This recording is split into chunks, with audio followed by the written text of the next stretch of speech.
एक महावत था जिसका एक हाथी काफी बूढ़ा हो गया था। महावत ने सोचा अब ये किसी काम का नहीं है, अगर इसे अभी नहीं बेचा तो इसका कोई दाम नहीं मिलेगा।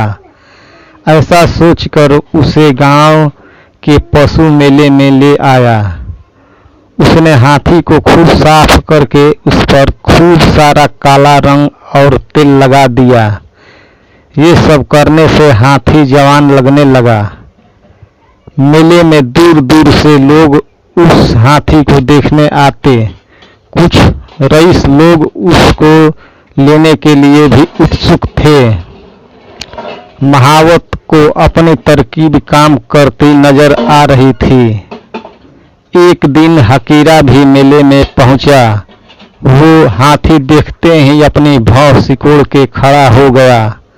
वो हाथी को कभी आगे से कभी पीछे से देखता।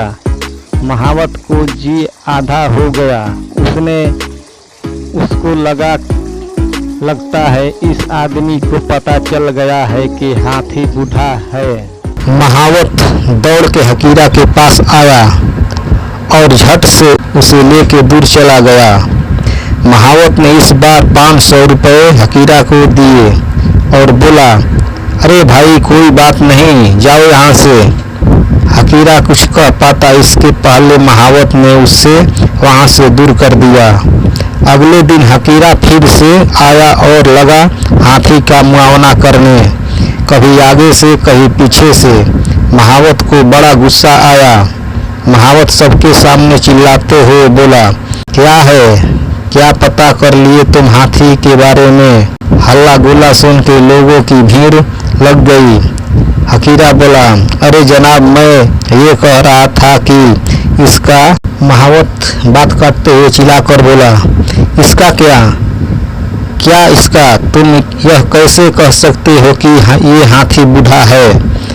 हकीरा बोला, ऐसा है कि मैं समझ नहीं पा रहा। महावत ने बोला, अरे क्या समझ गए, क्या नहीं समझ पा रहे? चलो, मैंने मना की ये हाथी बूढ़ा है, बेकार है तो क्या? जाओ यार, तुम्हारे गांव में मुझे सौदा नहीं करना। लोगों की आश्चर्य का ठिकाना नहीं रही। लोगों में कानाफूसी शुरू हो गई। हकीरा बोला, मेरी बात तो सुनिए। महावत ने सर पर हाथ रख कर बैठ गया। जाओ यहाँ से यार, मैं मान गया तुम बहुत बुद्धिमान हो। हकीरा बोला, मेरी बात तो सुनिए। महावत बोला, बोलो भाई बोलो। हकीरा बोला, मैं समझ नहीं पा रहा हूँ कि इस जानवर की पूंछ आगे है या पीछे। महावत दीवार पर सर पटकने लगा। हकीरा ने पीछे से बोला, और हाँ, इसका तो मुंह है ही नहीं।